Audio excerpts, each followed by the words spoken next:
Welcome back to the C Show, a wrestling show for the common fan. Whether you're brand new to the world of sports entertainment, you're coming back after a while, or you've been here the whole time, I'm Charlie. I'm Connor. And I'm Jared. We're going to talk about Double or Nothing and our upcoming trip to see AEW Dynamite. We're also going to talk about the Forefathers of John Cena in a story time. So we're going to be changing up things here today. So I'm going to hand things off to Connor to handle AEW recapping. We're going to bang through that in like 15, 20 minutes. And then after that, we're going to, again, talk about John Cena's Forefathers. And then we'll wrap up. We'll talk about AEW Dynamite and Collision, a combined special in Portland, Maine. Also, Double or Nothing preview. And we'll also have the results of our sign contest, folks. Are we excited? Yeah. Hell yeah. All right, Connor, are you ready? Let's cook. It's the C Show.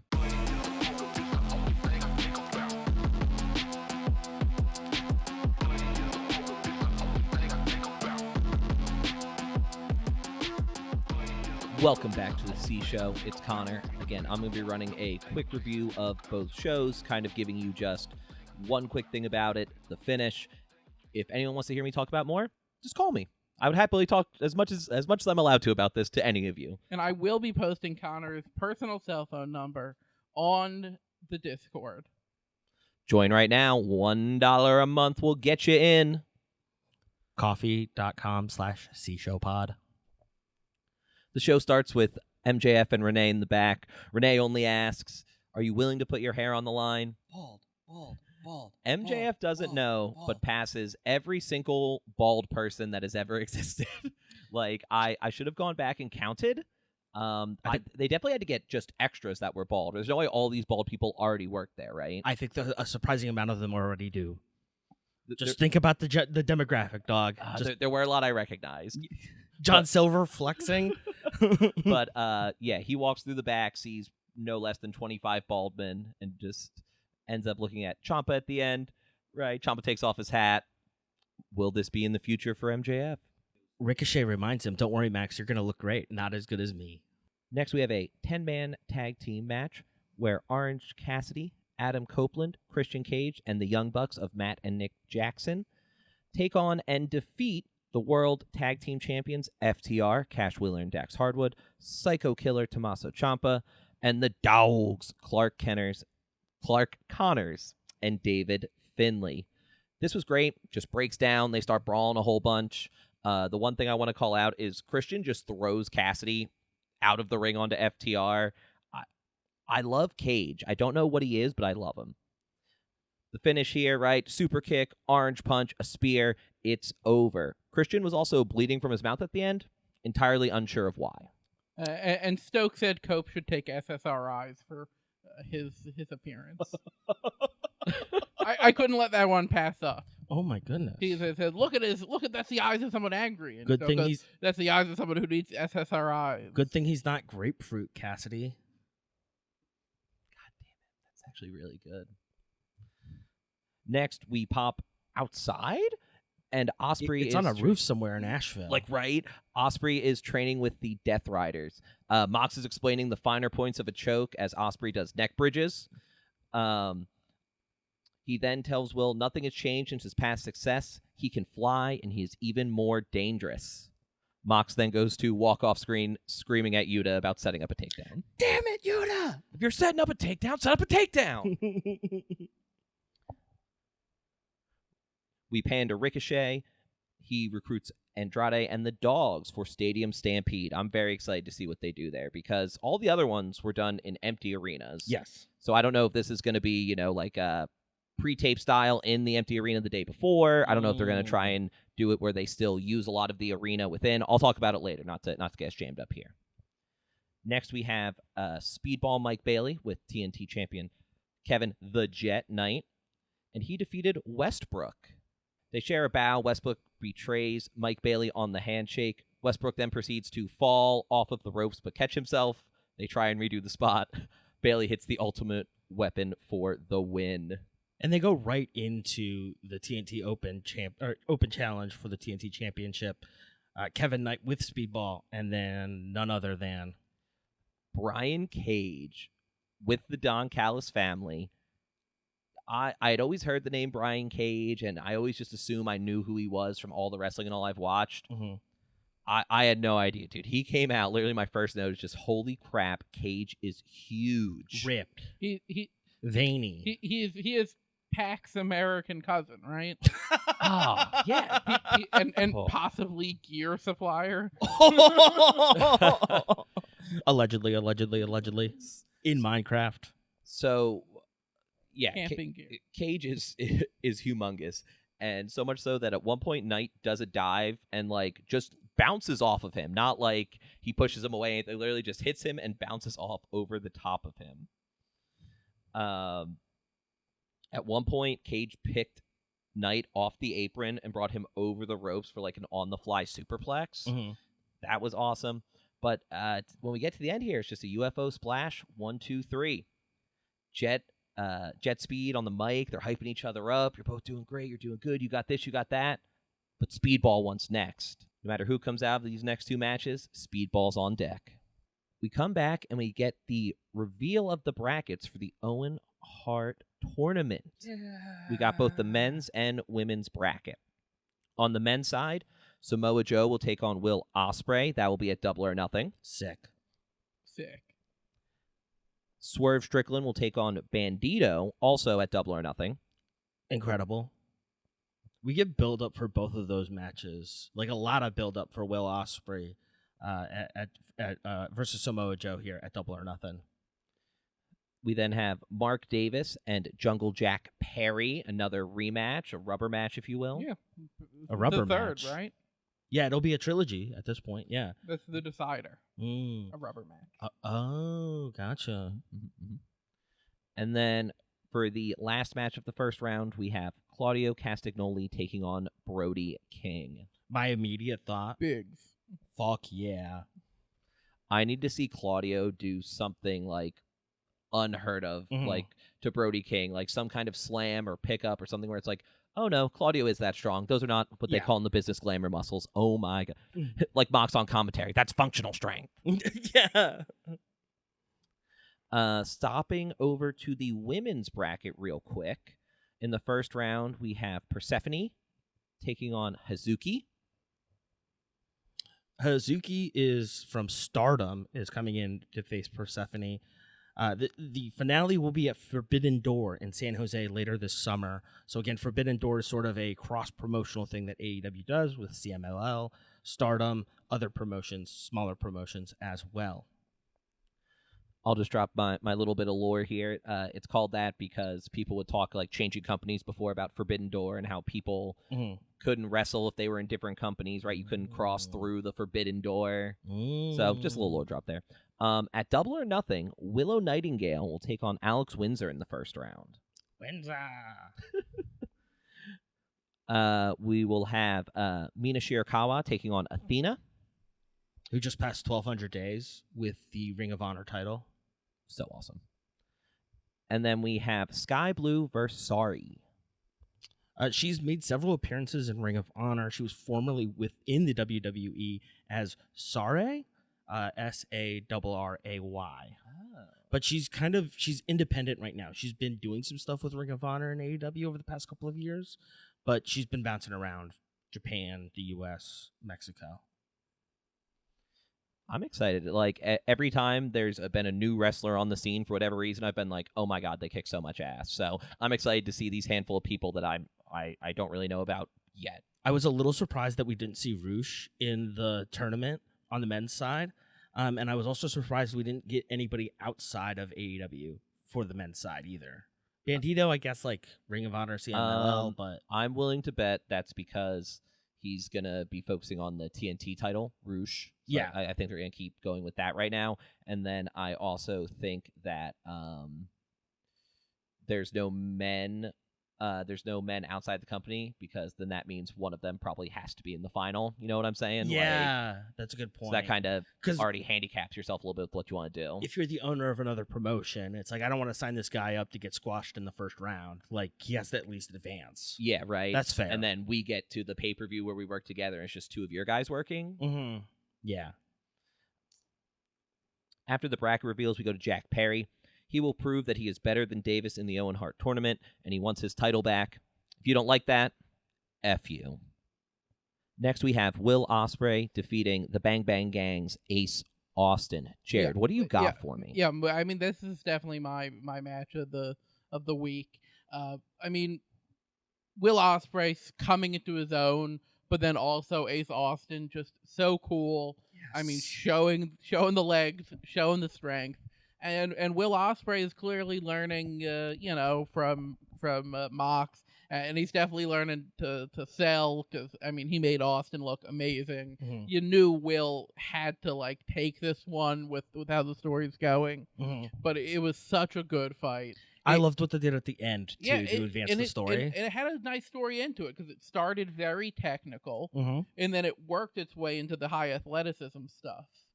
So, if you look in the beginning, it was all the hand fighting, the spins, and by the end, they're let me add one thing there, right? There's all this technical wrestling. Do you guys remember how how Ospreay got out of the one pin where he was holding both his hands? Do you all remember what he did? He did the same neck bridge he was working on earlier with Jon Moxley. Yeah, exactly. Oh, he did. Just great little bit of storytelling there, man. Fantastic. And as you guys said, a very heelish win. I was trying to think how to write down. I'm just it's a heelish win. You're kind of a bastard. You didn't do anything super wrong, but you're still kind of a bastard. Yeah. Yeah. I mean, I can see it. Either way, look, give me more Will Ospreay. He's so good, and I'm just here for it. Fantastic. And give me more Ace Austin, too. Yes, please. Oh, absolutely. In the parlance of gambling, hit me. Yeah. Yeah, you like that? The Ops come out, Samoa Joe grabs the mic, tells Will that they will see each other in the first round of the Owen Hart tournament. Joe unleashes the Ops on Will in the ring, but the Death Riders come out for the save. The Ops want no part of the Death Riders. Of course, commentary claiming only because they don't have Hook. It started 3-on-1. And then as soon as the Death Riders comes out, it's 7-on-3. And that's the odds are a little less in your favor there, Samoa Joe. Just a touch.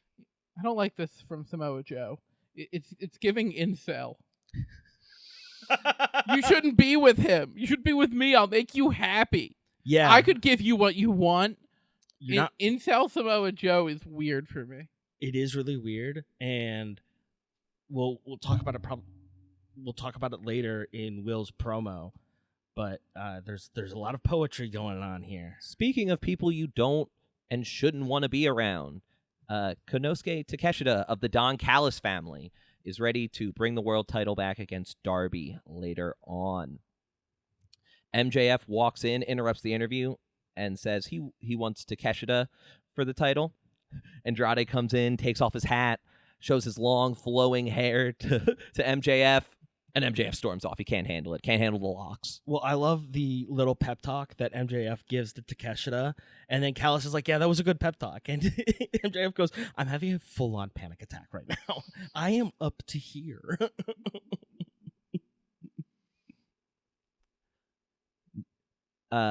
This is where they revealed the women's bracket. We already talked about the men, so I'm just going to move on to our next thing. What about the diamond ring? Oh, I'm so sorry. You're right. Yeah. So, MJF says, I'm not going to be put in a situation where I have to put my hair on the line. I spent a lot of money on it. You may want to use this. And he hands Callis the Dynamite Diamond ring to give to Takeshita during the match later. Just in case. And then Callis reminds Andrade that he doesn't know how to speak Spanish in Spanish. Don Callis. Oh, we love you. In a weird, artist art thing. Nope, I just love him. We then see the conglomeration making championship plans. They want all the gold from the Owen Hart tournament titles to keeping the TBS women's title, right? Finding their way back to the tag team titles. Already have the trios title. What else could they want? They want it all, especially Mark Briscoe. The word of the day is reunification. Because they are back and they are better than ever. And Briscoe, again, I don't think he's ever rehearsed a single thing he's ever said. Nope. At the end of the day, it gets down to he wants Ciampa, and God, I want to see them go at it again. We are going to conglomerate in Salisbury, 4.1 miles from my origination. He's a hero, man. He's awesome. Yeah, he's great. He's great. Next, we get the trios match of the Brawling Birds, Jamie Hayter and Alex Windsor, Hikaru Shida, and they defeated the Triangle of Madness, which is Women's Champion Thekla, Sky Blue, and Julia Hart. Windsor and Blue were fighting on top of the guardrail, and I'm not sure if she fell. I think one of them fell off early. I couldn't tell. They did a really great job making it. They were kind of just like throwing hands back and forth. And then Blue gets pulled off the guardrail directly onto the apron, slams face first. Brutal. It could have gone really bad, but they pulled it off. No, it all looked super awesome. I even rewound it to try and see, was she supposed to fall off that first time, right? Was that planned? Was that not? Or were they just cooking? It was cooking till it wasn't, because Thekla hits Hayter with the title right in front of the ref and gets disqualified. Yeah, why not? Right, I didn't hit the ref with the title. I hit the ref with the title. So, hits Hayter with the title. They start beating on the Brawling Birds. And then Hart miss all the referees that come out to help. Yes. Again, just love the use of the miss, but just missing the refs as they come down to break it up. I would love to see the one that got the most was referee Paul Turner. And it would be really interesting to see him be, influenced by the Triangle of Madness. He's, under their control now. I would like that. I'm throwing ideas out there. AEW I would creative. also be tied in the control of a woman who spat on my face on TV. I mean, the biggest point from after this is that Shida sees the beatdown happening, takes her kendo stick and leaves, walking up the ramp, and then the majority of the women's locker room empties out to come make this save, but very clear that Shida had absolutely no interest in helping the Birds at all. In our main event, we have Darby Allin defeating the Alpha Konosuke Takeshita of the Don Callis family. Darby's bleeding immediately just from his mouth. No way. It's That's fine. right. Takeshita's just beating the absolute hell out of him. Takes a blue thunder bomb off the apron to the floor. A German off the top rope immediately into a bridge pin. But things are kind of falling apart. When the ref gets distracted, Don Callis stands up, hands Takeshita the Distracted diamond by ring. El Clone. I do love El Clone. I need to see him cook some more. Mm-hmm. Takeshita takes it, but he refuses it. He thinks about it for a minute. He's like, he oh, does. should I not? But it's Man not of how he honor. wants to do it. Darby hit a Scorpion Death Drop on top of the steel steps. Mm-hmm. That's got to hurt no matter what. There's just no way to fake that. You just got to eat that. Takeshita, you're a dude for that. Darby hits Coffin drops to the floor. They end up back in the ring. 2 more Coffin drops in the ring, and it's over. Darby retains. I think this one hit the over-under. 5 Coffin drops. And what did we say? I think I set the line at the... I think I was the only one who took the over. Yeah, that was probably pretty smart of you. Never bet against the Coffin drop. Except all the times it didn't work. Yeah, never bet against the Coffin drop against a high-end opponent. After the match, MJF comes out to sign the contract. He is willing to put his hair on the line for a shot at this title. Is there anything specific from the promo you guys want to call out? Any great lines, anything in particular you enjoyed? MJF making a very mean comment about all the men of North Carolina. He was doing the classic shtick. Yeah, it's perfect. Darby screams, I don't care about legacy. I live in the moment. In this moment, I want you to sign this contract at Double or Nothing. I'm going to make Maxwell Jacob Friedman a bald bitch.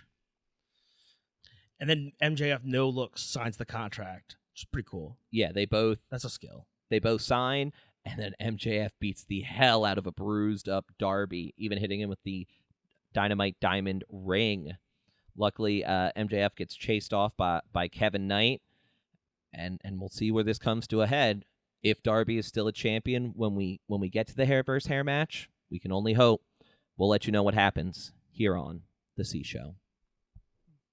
We come back for Collision on 5/16. As always, it's Death Riders against the world. Mox is ready for Kyle O'Reilly. He's better now than he was 6 months ago. The championship is bait for all the dragons he wants to slay. Claudio says that Brody better bring the bark in their Owen Hart tournament match. He says, you always bring the bark. When we step into the ring for the Owen Hart tournament, you better bring the bite. Fantastique. Next, we have a AEW World Trios Champion Eliminator match. The conglomerations Orange Cassidy, Kyle O'Reilly, and Mark Briscoe defeat the Shane Taylor Promotions, Lee Moriarty, Captain Sean Dean, and Carly Bravo. Briscoe's back. Redneck Kung Fu is back. That is the that is my biggest takeaway. Besides when Shane Taylor Productions used every single person, including their manager, to do a 4-person abdominal stretch from the ring to the floor. It was so good. They put an abdominal stretch, like you reach around someone, basically like you pull their arm back. So then one guy held the arm, one guy held the next guy's arm, and they just kept pulling it down. Absolutely great. Briscoe hits his chair dive, the Froggy Bow, Jay Driller, and it's over. Next, Will Ospreay responds to Samoa Joe. Will says that he's lost 6 months of his career. He didn't get the job done before, but no one is stopping him from winning the Owen Hart tournament. The conglomeration continues to be ready to conglomerate. A great line from Will there. I find it poetic that the man that took away my old life has given me a second chance. Ooh. Yeah, I love all the stuff they're doing with. Whoever writes the stuff for Mox and the Death Riders is fantastic. Absolutely. And give them more money and more creative control. Next, we see the conglomeration, who's still conglomerating. O'Reilly will take on Mox next week. Is Ciampa scared of Briscoe? We think so. Willow looking for a triple crown and then needs to run out to defend the TBS title because she forgot the match was right now. We get a quick interview with Red Velvet. She's salty that she isn't in the Owen Hart tournament, and she will just have to beat Willow and take her title instead. Oh, no. A TBS championship match. Willow Nightingale defeats Ring of Honor's Women's World Television Champion, Red Velvet. Red Velvet does this wild, split choke where she, leverages herself on the ropes and has, her foot in Willow's neck, all while just holding onto the top rope. That was bananas. I liked her. I liked her look. I would like to see more of her. Oh, she's great. I've She's loved her every time phenomenal. we've seen her. She's phenomenal. I think this is the first time I came across her. Oh, you actually watched Collision this week, or? This is the first time I came across her, regardless of whether I watched the whole thing or saw clips on it. What I said stands true. Willow hits a very nice stalling suplex on the outside. Willow hits the pounce, the Babe with the power bomb, and it is over. Willow retains. We get a quick history of Darby Allin and Sammy Guevara, as they will compete tonight in another no countouts match for the AEW World Title. Sammy has beat Darby 4 times before. Sammy is a 3-time TNT champion, and Darby is only a 2-time. Sammy's got history on his side. There are also 2 of the 4 pillars of AEW, so 4 of the first big stars that signed with AEW. I think it's Nick and Matt Jackson, and then it's Darby and Sammy, basically. Hell yeah. Darby has words for MJF. He says MJF is not a company guy, so of course he's not here on Collision, and that the only one as crazy as him is Sammy. I know that feeling.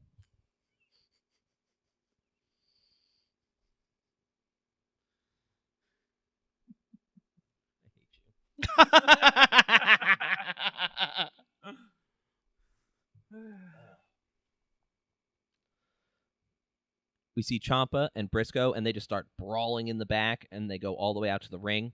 Briscoe goes for the Jay Driller on the chairs, but a low blow by Ciampa lets him escape.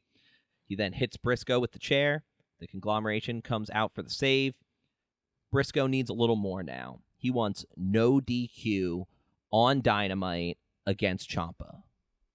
I can't wait. It's going to be so I good. wish I had anything else. let's do I that. am so unbelievably excited. And this will be during the 3-hour Collision, or 3-hour Dynamite and Collision. You'll be watching later after you listen to this. Next, the Ops, Samoa Joe and Anthony Bowens defeat the Lethal Twists, Jay Lethal and Lee Johnson. And don't forget Vanilla Baby. With Vanilla Baby. He had a nice moment on social media this past weekend, and now I feel bad making fun of him so dramatically. What happened? Oh no, he posted a very nice tribute to his high school girlfriend who had encouraged, who was like the first person he told he wanted to be a wrestler when his parents were like, I think, not supportive, and and they separated, but she was family, and then she I think she passed in some rough way, and he said before he got signed to AEW or whatever, before he started getting his first matches after she passed away, he like went there to her headstone and dedicated everything. Wow. So it was like a very touching thing, that's and very really like obnoxious to me as somebody who wanted to hate him. Because I'm like, why? Like, it's like when a Patriots player does good charity. It makes me irrationally angry. Well, they're going to be hoping to do a lot of charity to distract from things the Patriots are up to right now. Anthony Bowens is absolutely beating the hell out of Jay Lethal, so much so that Samoa Joe has to pull him off and is just smiling ear to ear the whole time. Like, proud dad, like, how could you do this? Right, while like whispering to the kid, no, that was fine. But if you ever do that again, right? It was giving me that. The finish of this match, Joe locks in the Coquina clutch while Bowens locks in an armbar, and Johnson taps out. The Ops win, building more momentum. They get on the mic, Bowens specifically, and says that he's glad to find men that see what he does. Samoa Joe comes and says, if you don't like your place at the table, flip the table over and choose violence. We get a quick flashback to Swerve attacking Bandito after his Ring of Honor match from the night before, and then a quick follow-up on how they will meet in the quarterfinals, the first rounds of the Owen Hart tournament. Brodito are both there to address Swerve. If Brodito both win in the Owen, both Brody King and Bandito, they will face each other in the first round of semifinals. Oh, I didn't even, until you said that, I didn't even peep. I didn't even bother looking. That could be so cool. Right, so Bandito says that this is a battle that Swerve won't win. Swerve, you are the most dangerous. I am the most wanted. Before Divine Dominion's match, we have a video that might have been longer than their match, where they basically said the 5-minute challenge, it's not a stopwatch, it's a death watch. Ooh. So I was thinking 90 seconds this time, but I was a little off. 20 seconds off. So we have the AEW Women's World Tag Team Champions 5-minute eliminator match. Divine Dominion, Lena Cross, and the Megasis Megan Bain defeated Allie Catch and it was Kaya, right? Kaya McKenna. Yes. They did what they always do. A cheers, fall away slam, divine intervention, double choke slam, and it is over. It won't be pretty, but it will be divine. And it was. We get a quick look at Thekla, Chris Statlander, Jamie Hayter, and Hikaru Shida all facing off in a 4-way for the women's title at Double or Nothing. Fantastic. Can't wait. Athena and Mina come face to face. Last year, Athena broke Mina's hand, why she had to take some extended time off. Mina says that she will go and live her dream and beat Athena. I assume you'll have something to say about the Tony Storm slander, so take your space. I hope you dream of yourself dead in a ditch next to Tony Storm. Athena, it's coming for you. Retribution shall come. Leo Rush says everything's fine. After his loss, everything's great. It's almost too normal. He says things happen and friends get upset. He then immediately starts with the black ooze out of his mouth and his eyes go crazy. The red contacts. And it's not okay. At the Media Scrum post Supercard of Honor, Tony was talking. Malcolm Muscle asked this to Tony Khan. But Tony Khan says that Leo Rush has been working on the Blackheart character for a while now. Tony Khan really likes the character. I mean, I think the resounding, commentary is, or the resounding critical analysis is, this rocks. Like, this is really interesting. Leo Rush is doing something unique and innovative here. In a trios match, the Don Callis family's AEW National Champion Mark Davis, the Dogs David Finlay and Clark Connors, defeated the Rascals of Myron Reed, Zachary Wentz, and Desmond Xavier. We get we can't call it a Death Rider Death Spiral when they did 3 moves in a row, so I'm going to suggest we get a Davis Dog Pile. Davis Dog Pile. I like that. Right? Davis sets up to do the Double Doomsday, the 2 clotheslines, the guys on 2 people's shoulders, but gets superplexed off instead. We get a senton, a splash, and a 450 all on Davis in a row, but it gets broken up. The Dogs win after they hit. They called it the clip. I swear they used to say the last clip. So I don't know if that was a mistake. I don't know if they're changing it. I just wanted to throw that out there. Because it's a doomsday device, right? No. The clip or last clip or full clip, as they've said different times, is where he's holding him up in the stalling suplex, and then Connor spears him down into the suplex. So it's not exactly a doomsday device. It's similar. Because a doomsday device, you got the opponent on your tag team partners, chicken. It's chicken fight style chicken fight. And a clothesline. Piggyback. That's what I was thinking. As opposed to holding him suplex style, stalling suplex, and then a spear into the suplex. The fact that it's a stalling suplex rules, right? Anna J says that maybe Willow isn't the comeback killer because she is still here. Tay Mello is back, and it looks like it's time for them to work together. Tay J is a classic AEW tag team. Tay Mello is also married to Sammy Guevara. Following them on Instagram is a wonderful treat. They have a toddler. I think she's 4. She is going to be a menace in the ring. She already does a killer stunner. She just moves already. They're just if you want to do it, do it. So, recruiting. Yeah. Born for this. Development. And then our main event of the evening, we have an AEW World Championship match. No countouts once again. Darby Allin takes on and defeats LFI's The Spanish God, Sammy Guevara. Charlie, give me everything you got. Sammy immediately sets up a second table, pulls out a ladder, and rolls back into the ring for Darby's entrance. Before the bell rings, Sammy hits a stomp. Immediately, my move of the match is that Sammy wants to prove that Darby, that he's also nuts, puts the ladder up on the ramp, and then goes through the fucking table splash, taking out Darby. MJF tweeted that if Sammy wins, MJF will give him $500,000. Darby passes out mid-deathlock. The ref tries to keep Sammy away, and it looks to be something with Darby's eye, but Sammy hits a springboard, splash, 3 amigos. Darby escapes from the pin.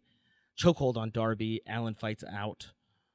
I haven't seen this confirmed anywhere, but Darby Allin's name is a reference to Darby Crash of the Germs, who died very young. The Germs only had a couple of records. Oh. He was the singer of the Germs. And then Gigi Allen, who I'll just say was truly a weirdo. And you can go Google him on your own time. I have done so before. Yeah. You are correct. That's a rabbit hole, man. Nope. He was an early punk musician. No. Way on the edge. No, I'm good. Yeah, that's all I'll say. Fantastic. We get the first coffin drop. Darby hits a code red. Sammy kicks out. Sammy pulls off his knee pads and puts Darby up on his shoulder back to back. Darby kicks out after another big splash. Darby is laying on the table. Sammy hits a 450 splash, but Darby rolls through and out. No one is home. Sammy goes to the table by himself. Darby hits a second coffin drop, 1, 2, 3, and it's over. Darby retains. Hell yeah. Another just absolutely fantastic match. And we'll get to it. I don't know if this MJF match is going to be the end of it, but I got lots of things to say. Nuts. Darby Allin, I really enjoy watching you hurt yourself. So, thank you for listening to our little bit quicker recap of everything going on with AEW this week. Please stay with us as we step into a segment that we've done separately, but we will now do as part of the pod when we can, story time. Today's topic is the forefathers of John Cena and the origins of hustle, loyalty, and respect, which will be presented to us by the same great person who was researched and did all the legwork for it. Charlie, stick around, listen to him. It's the C Show.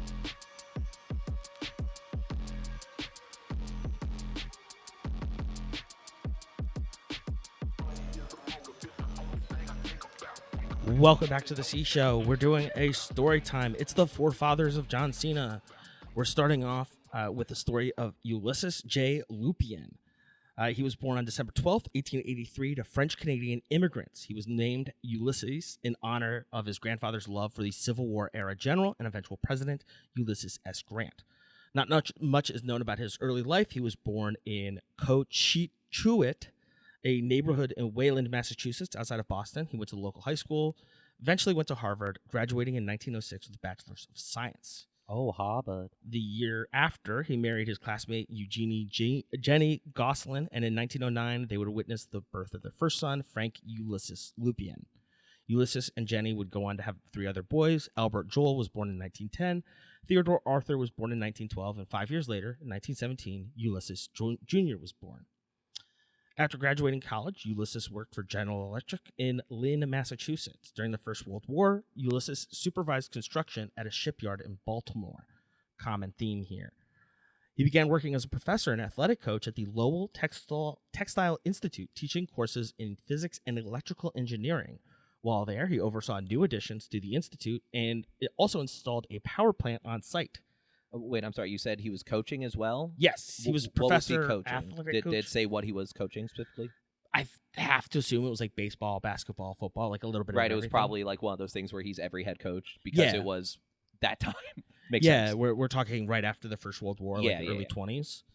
20s. Today, the Lowell Textile Institute is the North Campus of UMass Lowell. Ulysses would leave the world of academia in the late 20s to work for Cheney Brothers, a textile manufacturer in Manchester, Connecticut. Cheney Brothers, who specialized in manufacturing silk, were hit hard by the Depression. According to an article from ConnecticutHistory.org, just 3 months after the 1929 stock crash, the value of Cheney's on-hand finished goods dropped by $6 million. 2 years later, Cheney's income contracted to $10 million, and the company reported a $2.5 million operating loss, which would have been devastating. In 1933, Ulysses and his family had returned back to Massachusetts, settling in Lawrence, where he would settle into a public relations role at the mill and also assist with what was called personnel work at the time, what is essentially human resources today. He would help sort job applicants into up to 250 types of work. Public corruption has always been an issue in the United States.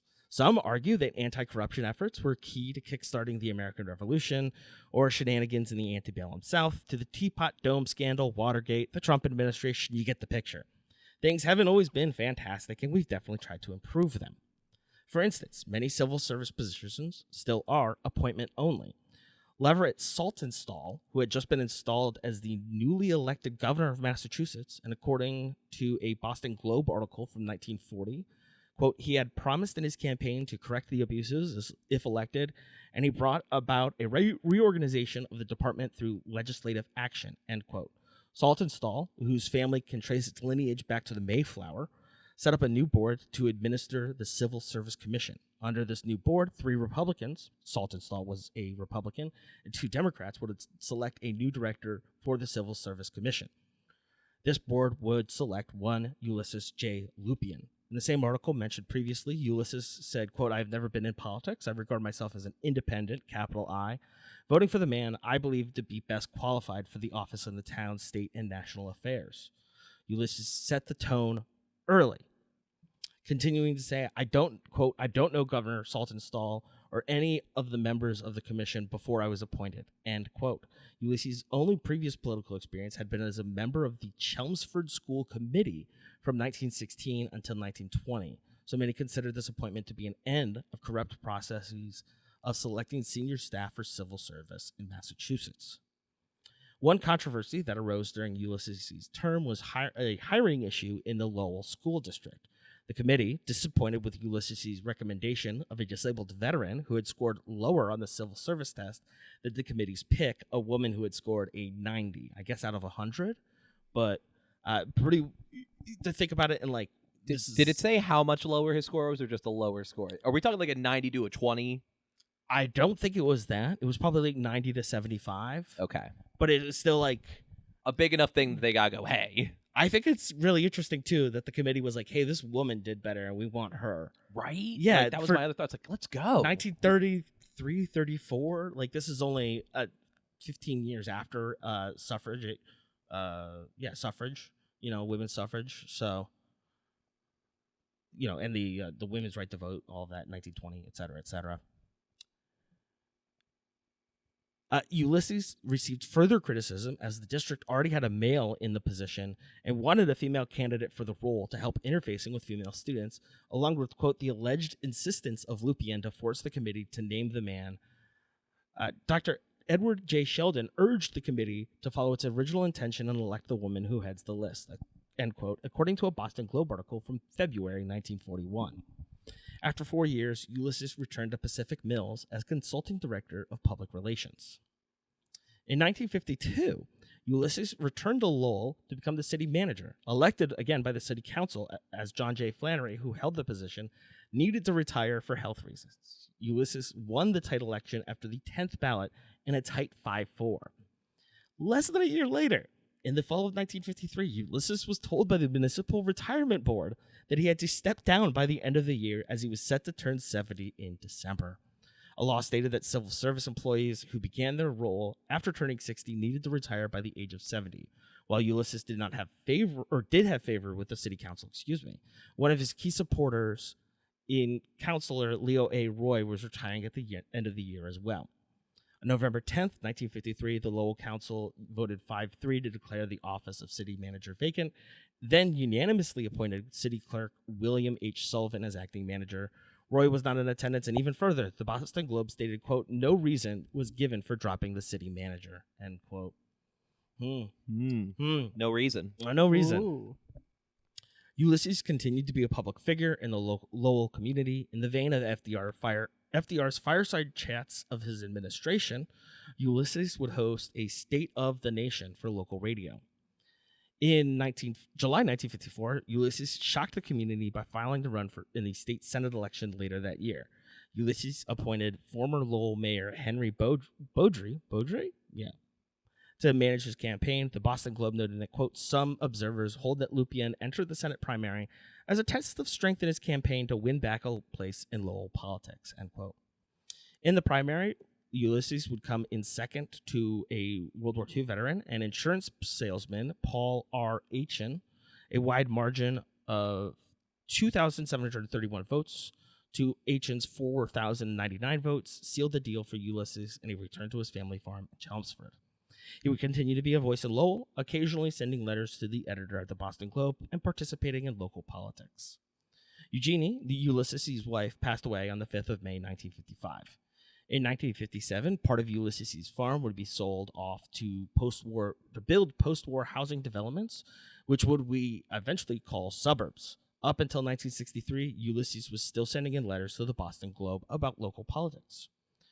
Ulysses John Lupien passed away on August 16th, 1965.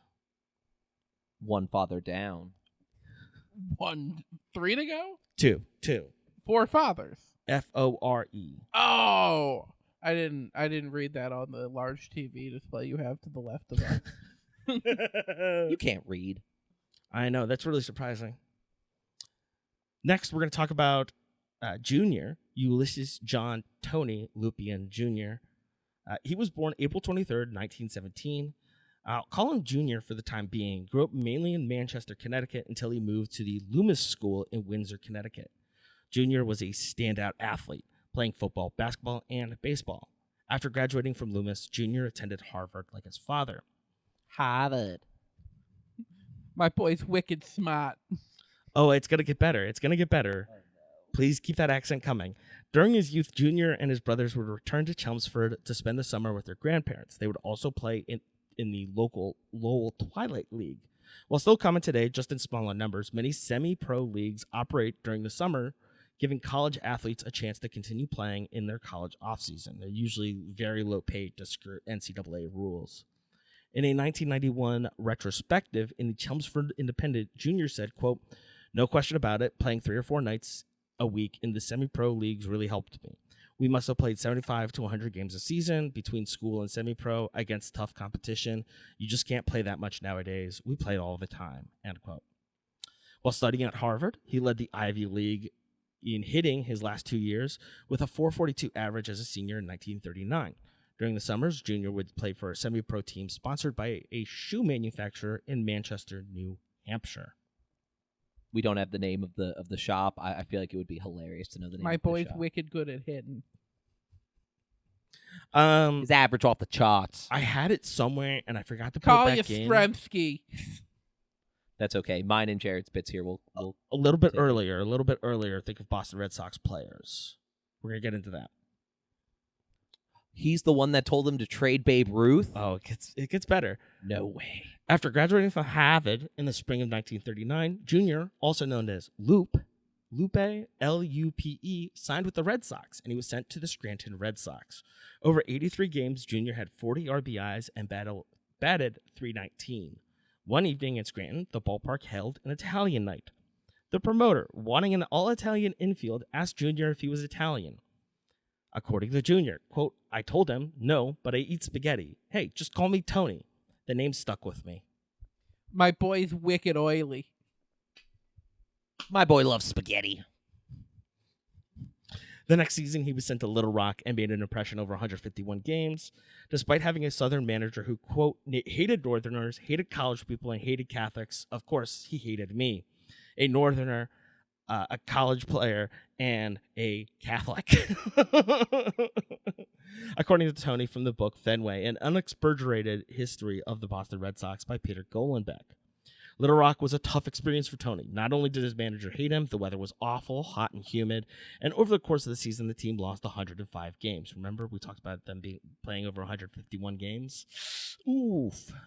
According to Tony, in August, we played 50 games, 20 doubleheaders, and 10 singles. That was rough going. The struggles in the South led to a call-up in September to the majors. Tony made his major league debut on September 12, 1940, in front of a meager 1,000 fans in the Lakeside Cleveland Municipal Stadium. Do you want to guess how many people could fit? 80,000. Oh. Yeah. So just like a percent. Went the wrong way. Yeah, you went way the wrong way.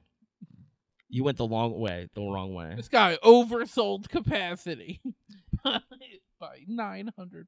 In 19 at-bats, he got 9 hits, but which starred Jimmie Foxx, the regular first baseman for the Sox. The best option for Tony was to go to Louisville and play Double-A ball for the Colonels. While his average was down in 1941, he still hit 59 runs and 163 hits from over 560 plate appearances in 154 games. In the postseason, the Colonels lost the Columbus Redbirds, but this was enough to get Tony a call-up to Boston full-time. For most of 1941 and most of 42, Tony rode Pine while Jimmie Foxx was the primary first baseman for the Sox. Say that 10 times fast. In June 1942, the Sox announced they sold Fox's contract to the Chicago Cubs, and Tony stepped up to first plate for the Red Sox. First plate? From the Society of American Baseball Research, where I gained a lot of core information about Tony's life, quote, you don't succeed a player like Fox. I only followed him at first base, Lupien steadfastly said. Lupien absolutely despised the oft-repeated statement that he had replaced Fox. Quote, no one can replace Fox, Lupien lamented the author Golenbeck, and following him was a tremendous burden. I got caught in the same situation as Babe Dahlgren did in New York following Lou Gehrig, who was Babe Dahlgren. To follow a star is just impossible. It's a disaster to follow a guy who can hit that ball over the left field fence. Game recognized game. Yeah. Jimmie Foxx was a real one. Yeah, it's cool for him to show that respect and just be like, hey, like, I'm not here to replace him. You cannot replace him. I'll do my best, though. So remember in the Vern I'll try wicked hard. So remember in the Vern Gagne episode where we talked a lot about college athletes joining the military, doing very non-military things. As the Second World War geared up, many players signed up for military service. Many served in non-combat roles like Stan Musial, who was a support and admin roles in Hawaii, Joe DiMaggio, who was a PE teacher. Others served in combat roles like Hank Greenberg in reconnaissance. Mo Berg. Mo Berg is another one. Shout out my boy Mo Berg. He was a spy. He was one. I did a paper on him in high school. Famously, Red Sox legend Ted Williams served as a Marine pilot in both the Second World War and the Korean conflict. Due to this, Tony and other players again stepped up, and he had a respectable .255 with 155 hits, 4 home runs, and 47 RBIs throughout the seasons. However, things change. After a preseason exhibition game against the Phillies in Wilmington, Delaware, The Phillies front office was impressed by Tony's game-winning 2-run double, and Tony was traded to the Phillies. This was still when Philly was a 2-ball club town, with the Phillies and the Athletics both sharing Shibe Park. While the Phillies weren't great in 43, they were in last place. Tony was second in stolen bases in the National League. From the Sporting News, September 28, 1944, quote, the former Red Sox sacker went on a batting rampage against the Giants, and before he was halted by the Reds in the last game of the 4-game series, he made 17 hits and 34 times at bat, including 3 triples and 2 doubles, end quote. At some point before 1945, Tony had gotten married to Natalie Nichols, and they had 2 daughters, Judith and Diana. Like many other ball players we discussed, Tony was eventually drafted into the war in 1945, and he was stationed at Sampson Naval Base, a training center on Seneca Lake in upstate New York. The war ended in August, and by September, Tony was able to squeeze in a few games for the Phillies, who were in last place. He batted a respectable .315 over 15 games at the tail end of the season. You've got some shit to say about the Phillies? I mean, yeah, the last place is where the Phillies belong. Shut up. I mean, this is about 18 years before the Mets exist. Yeah. And when was the last time? I honestly don't know. When's the last time the Mets won a World Series? 86. Get bent. It was the last century. But we make one every 15 years. 1 in 2016. So we're due in To lose in 31. in 2031. 69, 86. Nice. It's usually a win-win. The Phillies had other plans for first base that didn't involve Tony. In December 1945, the Phillies acquired Frank McCormick from the Reds, placing Tony's future in doubt. However, the Phils sold his contract to the Hollywood Stars, a minor league team who were a AAA affiliate of the Chicago White Sox in the Pacific Coast League. Again, from SABR, the Society for American Baseball Research, quote, there was no doubt in Lupien's mind that this demotion from the major leagues was a violation of the GI Bill of Rights, which promised returning servicemen their old jobs, end quote. Tony went up the chain of command, if it were. He pleaded his case to the Phillies front office, who essentially ignored him, referring him to the Major League Commissioner, Albert Happy Chandler. In true fashion of the Major League Commissioner, a stooge for the owners, Tony received his letter to Happy unopened. Again from SABR, quote, the law of the land gives Tony Lupien the absolute right to reinstatement as the first baseman of the Philly, and not for 15 days as the barons of the racket contend, but for 1 year. Dave Egan, a fellow Harvard alumnus, wrote in the Boston Record in February 1946. Baseball players who are veterans did not fight for the dubious privilege of selling apples on street corners and in common justice are entitled to the same rights as all other citizens. This is the first recorded instance in sport of a war veteran being denied his rights, but I am sorry to say that it is not the last, for by the 1st of May, the woods will be filled with veterans wondering what happened to them and their supposed rights. In March 1946, quote, the GI Bill designed to protect for at least 1 year the jobs of men who entered the service. Now that bill either applies to ball players or it doesn't, the Sporting News quoted Lupien as saying. That's what I'm trying to find out, and if it means that I am the GOAT or the ball carrier, I'm perfectly willing to assume that role. If the GI Bill does apply, then it may help other veterans in the months to come by following through with my action. They write so eloquently in the 40s. Despite his political rallying, the Stars provided Tony a contract that matched the $8,000, which is $145,000 in today's money. The current MLB collective bargaining agreement has a minimum salary starting at $780,000. The Phillies would have paid him. While this was in line with other major leaguers, it certainly wasn't the take-home that other PCL players would receive. Again, from SABR. The major leagues were planning to circumvent the Veterans Act by paying the banished servicemen their pre-war salaries, thereby meeting at least the provision that the former soldier received his previous salary. Lee Lowenfish wrote in the 1980 book The Imperfect Diamond, which he co-authored with Lupien. Tony Lupien was enough of a realist to realize his chances for a victory over the moguls were slim. Tony decided not to follow the path of litigation. When Tony arrived in Hollywood at the end of March, he resolved to play as well as he could in his effort to return to the majors, end quote. Al Niemic is probably most famous for being traded for Ted Williams. Born in Connecticut, his career similar to Tony's, mostly playing minor league ball. Having been signed by the Red Sox initially, he returned after stints in Baltimore and Philadelphia in 1937.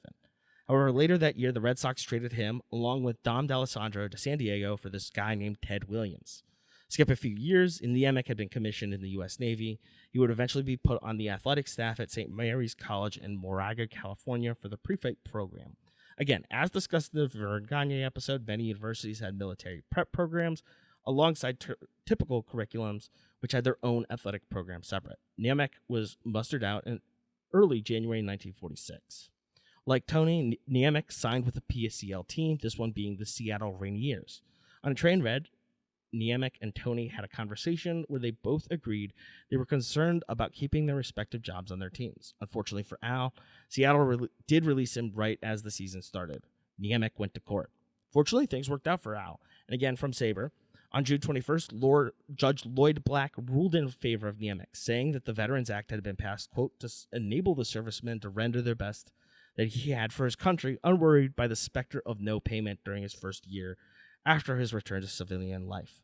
Black also remarked that baseball owners, quote, were not, quote, given the discretion to repeal an act of Congress, end quote. The decision from that case helped to lead the establishment of the Major League Players Association, the union baseball players are a member of. In August 1946, immediate changes like the standard player contract, a minimum salary of $5,000, $82,000 due to inflation, covering spring training expenses, and the creation of a pension plan. Hell yeah. That's sick. Yeah. Tony performed well in Hollywood in the PCL, and in 1947 he had his best year ever. Him and Natalie also welcomed their third daughter, Carol.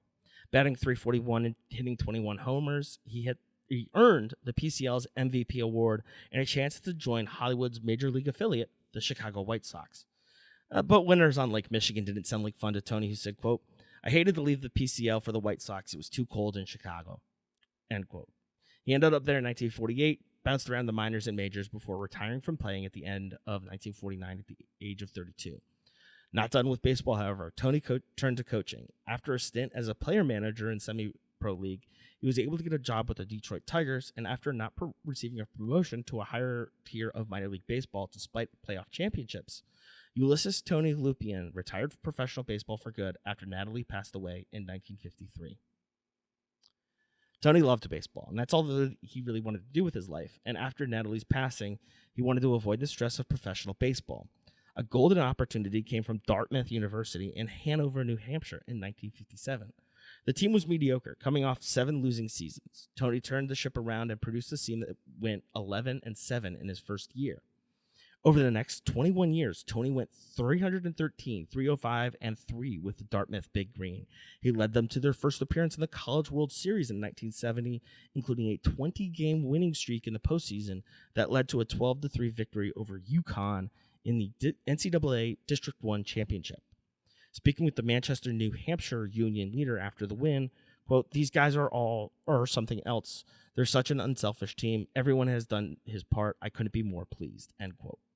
One of Tony's key pieces in his pitching staff was sophomore Pete Broberg, who later said about Tony, quote, "I did not appreciate Tony as much as I did later, and I do now. He truly loved his players, but it was tough love. He demanded 105%, and you did not play unless you gave it. There were no prima donnas," end quote. The 1970 Dartmouth team would end up defeating Iowa State in the first round of the College World Series. Can't spell Iowa State without I suck. Or ISU without I suck. You can't spell I suck without ISU. Okay. Telling that joke like an ISU grad. Then they lost to FSU and USC, dropping out of the tournament. Another passage from Sabre in Tony talking to his player, quote, "We play day in, day out, drunk or sober, sick or well," Lupien emphasized. "You're going to have days where you face pitchers you're not going to hit, but you do something else to help the ball club. Maybe you get a base on balls, maybe you steal a base, maybe you go from first to third on a play that is going to change the ball game. Maybe you make a great defensive play and help us. I think this is a great lesson for a young hitter to learn." Wait, they played drunk? I would assume. Wow, Dartmouth walked so Doc Ellis could fly. I mean, it wasn't uncommon for players at that time to show up sauce. Yeah, shout out Mickey Mantle. Mickey Mantle's favorite memory of Yankee Stadium. While at Dartmouth, Tony would get remarried to Mildred Robinson, and they had 2 daughters together, Elizabeth and Suzanne. Okay. Tony's daughter, Carol, remember? She was born in 1947, right? Yeah, so she got married to this guy, John Joseph Cena. On April 23rd, 1977, they welcomed one of 5 sons, John Felix Anthony Cena. And his name was John Anthony Felix Cena!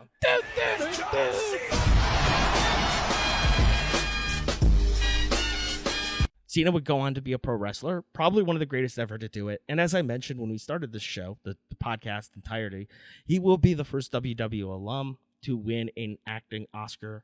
Tony would later retire from Dartmouth later that year after 21 seasons, guiding young men to their future.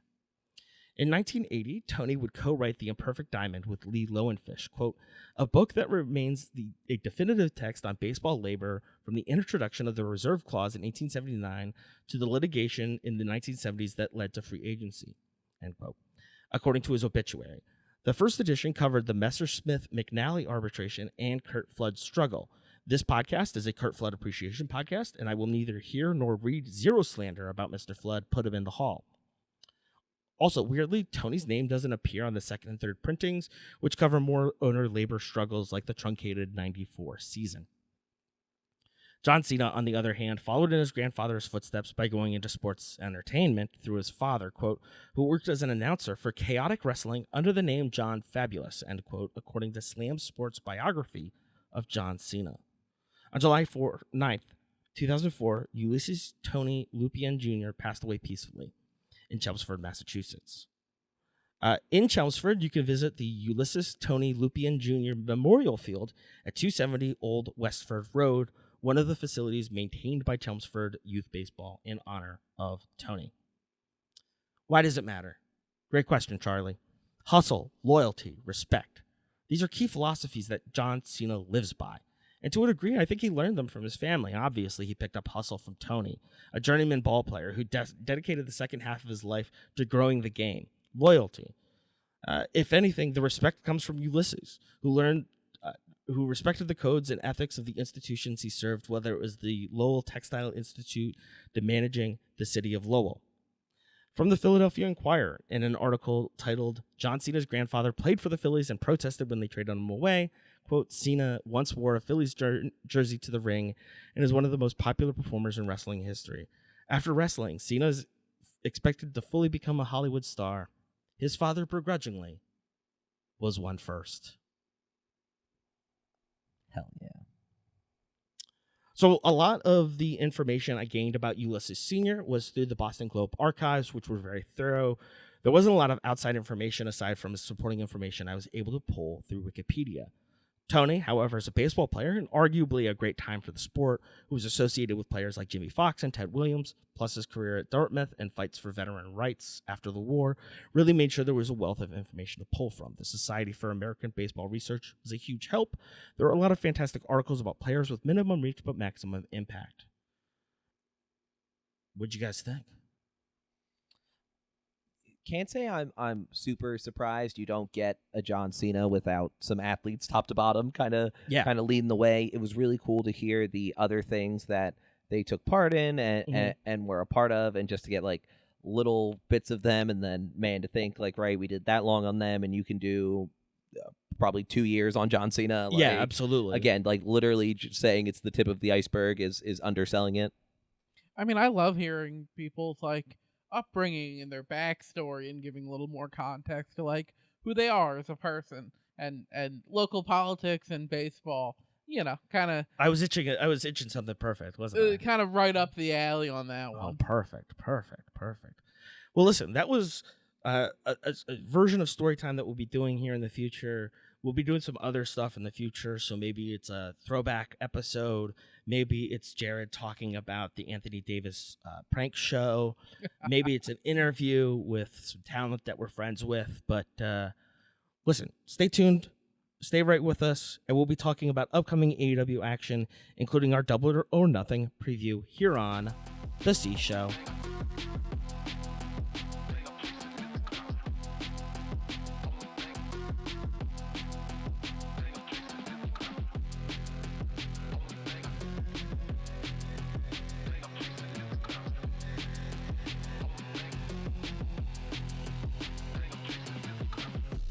Welcome back to the C Show. A quick look at some things coming up. First, we'll talk about this combination Dynamite Collision that will be on 5/20. We will have Tommaso Ciampa facing off against Mark Briscoe in a no DQ match. Just give him 30 minutes. I don't care. As much time as you want. We have a Continental Championship Eliminator, Kyle O'Reilly versus Jon Moxley. And we will have an 8-woman tag match. The Triangle of Madness and Athena will take on the Brawling Birds, Thunder Rosa, and Mina Shirakawa. Right after that, all sights turn towards Double or Nothing coming up on 5/24. All right, let me take this away. Yeah, do it. All right, screw it. I'm the captain now. All right, up first we've got the Battle of the Don Callis family. Kazuchika Okada versus Konosuke Takeshita. These two have been going at it. This has been a long time coming. We are torqued. This is a singles match for the AEW International Championship. I need Takeshita to win and just start pulling the Don Callis family apart until Kyle Fletcher comes back. I can feel it. Takeshita on the outs. Yeah, Face Takeshita. I'm ready. So here. Up next, we've got a tag team I Quit match for the AEW World Tag Team Championship between FTR and Cage and Copeland. I believe another stipulation of this is that if Cage and Cope lose, they can never wrestle as a tag team again. Absolutely. I need to see FTR win. I need the villains to win again. Amazing. Then we've got the Stadium Stampede match. This one is going to be a cool cluster fluff of activity. AEW really gets a chance to show off how well it does large choreographed matches, as we've seen in the 10-man tag teams recently. We've got on one side Jericho, the Hurt Syndicate of Bobby Lashley and Shelton Benjamin, and the Elite, Kenny Omega, Jungle Jack Perry, Matt Jackson, and Nick Jackson, versus The Demand, Ricochet, Bishop Khan, and Toa Leona, the Don Callis family, Mark Davis, and Andrade El Idolo, and the Dogs, Clark Connors, and David Finlay. I just need Don Callis in white smacking tennis balls at somebody. Ooh. Like Don Callis white on white. Yeah, right. He's out there. That's his contribution. Sick. Next, we've got a 4-way match for the AEW Women's World Championship. Thekla, the current champion, versus Hikaru Shida, versus Jamie Hayter, versus Chris Statlander. You know who I'm going for. You two, who you rooting for? Give me Statlander wins it, and then her and Shida do a whole thing now. I'm going to go for Hayter because I'm putting all of my Tony Storm energy into Jamie Hayter now, I think. I think Thekla's going to come out of this one still champ. That is the second best answer. I am shocked. I agree with Connor. Up next, we've got a men's Owen Hart Cup quarterfinal. Samoa Joe versus Will Ospreay. Samoa Joe returning to action. Will Ospreay on the rapid ascent. What a match. This is just going to rip. Yeah, I got Will, though. It is going to rip. Because, again, it's going to keep bouncing between him and Moxley and the training leading up to it. I'm so excited. The ripping doesn't stop. Another men's Owen Hart Cup quarterfinal. Bandito versus Swerve. Since the beginning of that sick little promo video, they have been just, like, tickling us. Yeah. And I'm truly ready to go. tickling us, teasing us. And I need Bandito to win. I didn't even realize the second round would be Brodito v. Brodito. Next, we've got a women's Owen Hart quarterfinal cup quarterfinal match. That's what I meant to say. Willow Nightingale versus Alex Windsor. Willow, my girl. Let's get it. Yeah, keep doing what you're doing. And finally, in a title versus hair match for the AEW World Championship, it is the crazy man, the champion, Darby Allin, versus the Jew, MJF. Hey, you know what? A lot of Jews don't have any hair or titles. Looking at you, Jack. You don't listen to this.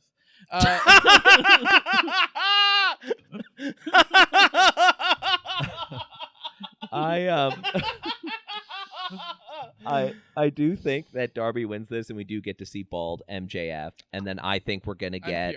I think we're gonna get someone like even more heelier, shit-eatingier to really take care of Darby once he's trash. I have seen people speculate that for continued like Turkish hair transplant activities, you do occasionally need to shave your head to like reset. Oh. Which I don't even know if that's remotely true, but I read things on Reddit or X, and I believe them because I'm innocent and pure at heart. I just know that Dan Soder made fun of Mateo Lane, calling him Icarus after getting a hair transplant and then getting a buzz cut a couple years later. So I'm like, yeah, you're flying way too close to the sun with that one. Dan Soder calls them his hair tits. Well, if Dan Soder says it, it's usually very, very funny. But you know who else says things that are very, very funny? Jared Gluskin of The C Show. Oh, well, we're not finished here yet, folks. We got to talk about our signed contest winner. We're finished when I say we're finished, and we're not finished. He's right. They're going to be joining us at Dynamite a week from when you're listening to this. We're going to be in at the Liacouras Center, the landmark Liacouras Center on North Broad Street, a temple of basketball, if you will. All right, I get it. Oh, fuck. I didn't even think about that. Holy shit. No, you didn't. You didn't. No, seriously, I didn't. Oh, Temple? my God. I was just thinking John Chaney and Harry Litwack and my fucking God. I'm a genius. Okay. We got 3 really good sign ideas here. Our first one is from Jared's brother, actually. He says, quote, I feel like Take a Shitta writes itself. A little derivative, potentially even problematic. Friend of the show, Matthew Ide from Faraway Football said, wrestler, I barely know her. That's a classic. Like that's pretty good. That's pretty good. That's solid. And our friend Stu, longtime patron of the show, said his sign idea would be, quote, I shaved my balls for this, and my vasectomy is tomorrow. Which I feel like, because he is getting his vasectomy the next day, I feel like... Oh, is that true? Yeah. 2 kids is probably a good call. Probably a good call, folks. I think, for our friend Stu, I think we got to give it to him there. That's a good one. That'll get us on TV for sure. You love signs that are true. Yeah, uh-huh. And if not for the sign, just as like a reward for getting it chopped. Well, Stu, we'll be reaching out to you and getting details to you about attending AEW Dynamite in Philadelphia at the landmark Liacouras Center. That'll be on the 27th of May. Make sure to look for us on TV. We'll be wearing podcast show shirts, so stay tuned for that. Guys, what do we think about the new format? I really liked this. I really enjoyed this. We'll slim this down. We'll get into it. Yeah, I really liked it. I'm interested to see what other... I love the first story time we did, so I'm interested to talk about more things, right? Maybe I'll take on some to kind of talk us through some things, which I'm excited about as well. So throw me ideas. I'm excited. Let's get different. Let's get weird. We're going to talk to It's Just Wrestling next week. We're going to interview them. We're hopefully going to interview them. If not, Jared's going to talk to us about the Anthony Davis prank show. Oh, it's really something. I can't wait. And then, I've got other ideas to talk about that are a little bit shorter. One idea right off the rip is Right to Censor. We talked about them offline, off mic, about the group, but I think there's some really interesting stuff there. If you've got ideas for story time, things that you want to hear, I know that some people have already suggested some things to us. AEW Catch Up, Memphis, Smoky Mountain, all of that stuff. We'll get to it, I promise. Just give us some time, okay? This is The C Show.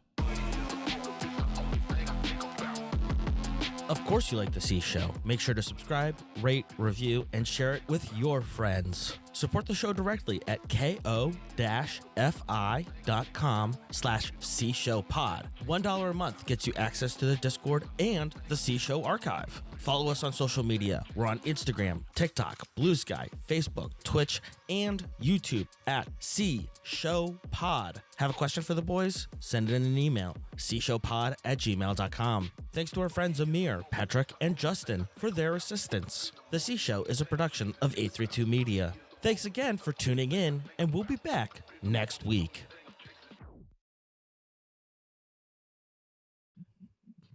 Have him do that the movie. Well, fuck it. Wanted? No. The card throwing. Oh, Marvel Now You character. See Me? No, the Marvel character. Oh, Gambit. Gambit. Yeah, Gambit. yeah. Have him go full Gambit. Oh, that was great. That was worth it. Yeah, man. That's why I said fuck it. Cut it before I finish the point.